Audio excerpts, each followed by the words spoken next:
The reason I wrote Rich Dad, Poor Dad was because I knew this time was coming.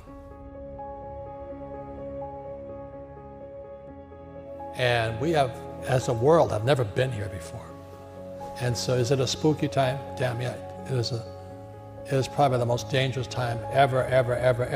There's nothing to compare it to because there's never been a world economy before. For example, 100 years ago, if there was a stock market crash in England, it didn't affect anybody. But now the US market goes down, the world goes down. So plus with social media and all this we're doing now, and so we've never been here before. And I'm excited about it because I make more money in crashes than I do when they go up. So, but for the average person, they'll get wiped out. I'm afraid at the worst, I hope I'm wrong, but I think we're heading for a global depression. How does this play out for the average worker, Robert, for the small business owner? I mean, what does the next 3 months look like? Because it doesn't look pretty. I mean, people are already being laid off, made redundant. Businesses there's no cash flow in most of these businesses. How does that play out? Well, let me give one more stat just to give you the size of it, okay? The national debt for World War II was $25 billion. Every day today, they're printing $125 billion. Every single day, that's like 5 World War IIs per day. They're printing so much money to keep this think of a hot air balloon with a tear in it. And they're doing desperately trying to fix this tear, but no matter how hard they try, the tear has gone beyond, it's coming down. So in financial terms, it's called our debt to GDP has now gone from 60 to 90 to 105, it's going to 120. We're bankrupt. And they're going to print more and more money, which means savers are losers, just as I predicted. Your money is going to be worthless in a few years. Wow. So my message is the same as some of your other guests. This is metamorphosis time. Financial education, in Rich Dad's terms, is really financial transformation. And the definition of metamorphosis is very important. Metamorphosis, the definition is the evolution or the transformation from an immature form to an adult form. An immature form to an adult form. Metamorphosis is the same as a caterpillar turning into a butterfly. And Fuller always said there's nothing to predict a butterfly inside a caterpillar. So everybody listening right now, if you're struggling financially, just think of yourself as a little caterpillar. And this crisis is your cocoon. The question is, what do you emerge as? Do you emerge as a victim? The world did it to me, and the capitalists are crooks, and the rich are bastards, and all this stuff? Or do you say, oh, this is the best thing that ever happened to me? The same as my health. I am ground zero for the coronavirus. All that does is inspire me to get healthier. You're either going to get healthier and wealthier, or you're going to go bust. Your choice. It sits between your ears, your heart, your body, your mind, your spirit, your attitude. This could be the best thing that ever happened to you, physically, mentally, emotionally, spiritually, if you turn on to a butterfly or somebody will step on you like a little worm. It's your choice. Now, if you're in trouble today, my message is not so kind. This is hard talk, not happy talk. The crisis is in your head. Now, that's the bad news. The good news, you can change the crisis by changing what's inside your head.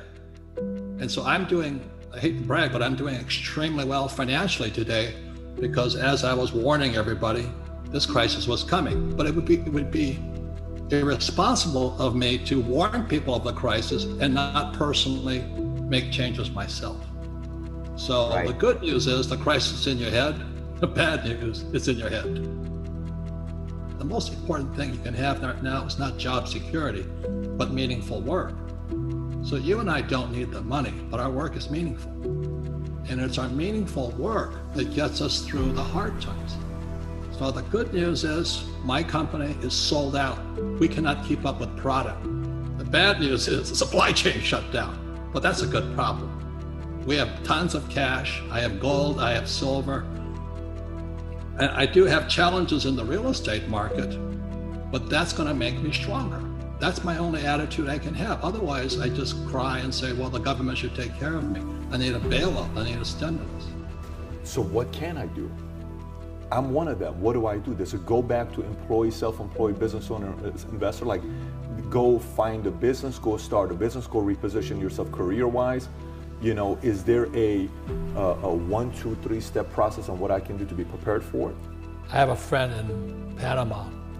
He has an avocado farm.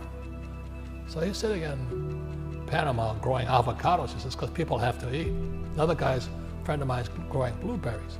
But another friend of mine, he moved up to, he was from Seattle, excuse me. He had a big house, his kids all moved out. So he converted the kids' bedrooms into 1-bedroom apartments. So he put a kitchen and he put a toilet inside his little bedrooms. And so he now rents out 4 bedrooms. He's making more money today than ever before because a lot of workers commute to Seattle. So they come in, they check in, they come in on Sunday night, they check out Friday afternoon. It's at a little house, he's making more money.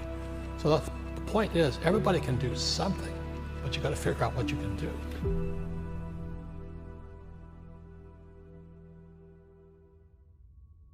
Well, the reason the rich don't work for money is number one expense is tax. See, there's 3 kinds of income: earned, portfolio, passive. So earned income is if I get a job, that's earned income.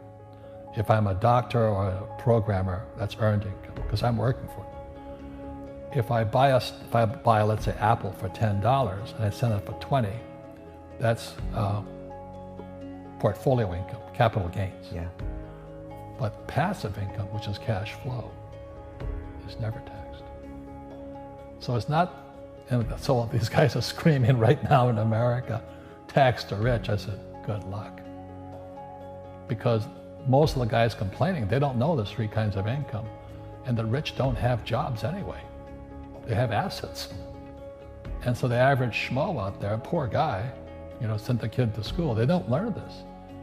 So that's why in Fake, as you were talking about it, there's a newspaper article about Jared Kushner, and he explains how the Trumps and the Kushners don't pay taxes and make millions of dollars. And the reporter couldn't understand him because they're not, our schools will never teach you that 3 types of income. And they judged him and say they're wrong and it's cheating. And we see that over and over again. Amazon not paying taxes. What do you say to people when they come up to you and say, Robert, it's not fair. It's not fair they're not paying taxes. Well, there's always 3 sides to a coin, you know, heads, tails, and the edge. You know, so which side of the coin are you on? From my side, it's fair. But this is the difference. Everybody can do the same thing I do because the tax laws are for everybody. You know, we don't say, well, the tax laws are only for the rich. No, the tax laws are for everybody to use if you have the right financial education.